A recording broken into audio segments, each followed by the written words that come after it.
kulankan ay soo qaban qaabisay wasaaradda shaqo-gelinta iyo hay'adaha la shaqeeya wasaaradda ayaa waxa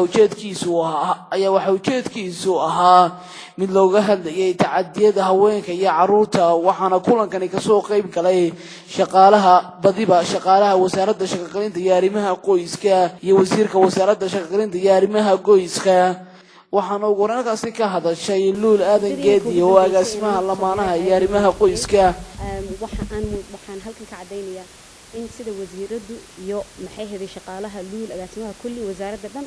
ay noola shaqeysay mid dardarteeda leh maxay sharafteeda leh maxay hawl wanaagba leh ay tahay taasna aad bay diiri noo galisay sidaan maxay heday waxyaalo badan iyo meelo badan ba uga duuli lahayn waxaan runtii ku faraxsanahay mandate UNFPA ay leedahay oo ah ka ugu horeeya in maxay laga shaqeeyo gender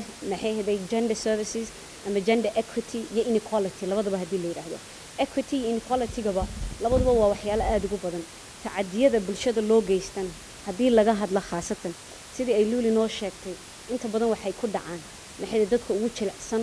ummadeena oo ah carruurta iyo dumarka runtiina carruurta iyo dumarka waxaanu aad maxay heday aan isku taxalujinayna wasaaradana aanu aad maxay uga mahadnaqaynaa sida wanaagsan ay shaqada uga qabtaan hawsha aad baan ugu faraxsanahay intii hore iyadoo shaqo badan la qabtay inkastoo serviceska la eegi jiray serviceska iyo baahida iyo hawlaha la qabanaya way badnaqaynaa ka soo qayb galayaasha iyaguna shirka naga ajiibay waxa kale oo mahadnaqaynaa isuduwayaasha iyaga gobolada ka yimi sida Baran Oodweyne Burco iyo Berbera oo iyaguna hawshan nagala qayb qaadanay maadaama ay qayb ka yihiin oo ay wasaaradii la shaqeynayaan iyaguna halka hawl muhiim ah ka hayaan maanta waxaan isugu nimid 2 cisho oo ah shir muhiim ah oo lagaga hadlayo dadka dhibanayaasha ah sidii loogu adeegi lahaa adeegii loo qabtay ma yahay mid ku filan ma la wada buuxiyay galdaloolooyinkii ka jiray bal inagoo dhammaan ah dadkii u adeegayay dadka dhibanayaasha ka wasaarad ahaan ka hay'adaha qaramada midoobay iyo kuwa maxalliga iyo kuwa caalamiga ahba intaba inagoo ah inaynu haddana bal faahfaahino halkii gaabisku ka jiro ama meelaha bannaan wixii ka jira say nagu adeegnayna dadka inaa tacadiyadu ku dhacaan tacadiyadu meelo badan bay ka dhacaan caruur iyo dadka nugul bay ku dhacaan wasaaraddu mas'uul ka tahay u badan caruurta iyo haweenka marka waxaynu doonaynaa bal inaynu isxusuusino service-kaynu haysanaa hadduu yahay mid ka hadlaya xaggii sharciga hadduu yahay mid ka hadlaya xaggii caafimaadka hadduu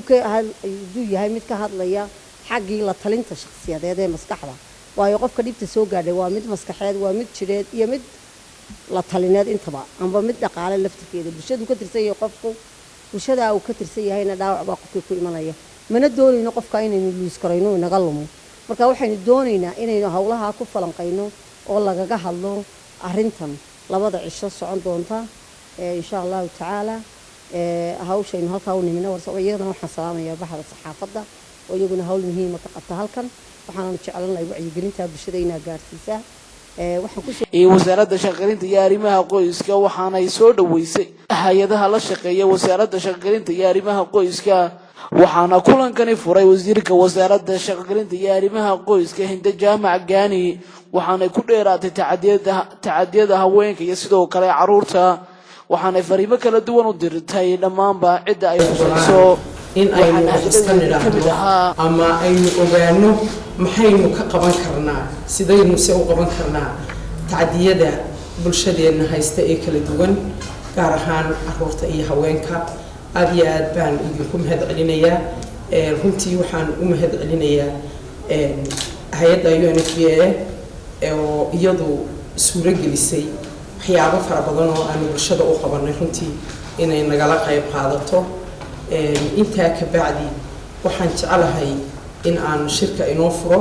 maanta oo ay bishu tahay 16 December 2018 islaamo waxay leedahay sanadkii dhamaaday inuu khayrkiisa nasiib kabilanayna khayrkiisa nasiib intaa dabadeed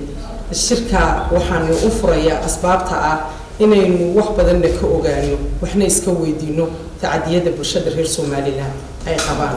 gaar ahaan haweenka iyo carruurta runtii waxaynu wada ogsoonahay inay tacadiyo badani ay ka jiraan dalka gudihiisa maaha wax inagu oo kaliya inagu kooban waa wax dunida oo dhan ka dhaca oo aynu la wadaagno isla markaana aynu u heelanahay oo wasaaraddu waajibaadkeeda dastuuriga ah gudanaysa kaashanaysana saaxiibadeeda dhow ee ay garabka ka hesho oo UNFPA ay ka mid tahay in aanu u kuurgallo xog ka keeno daraasadeyno telefishinka caalamiga Space Channel magaalada Hargeysa.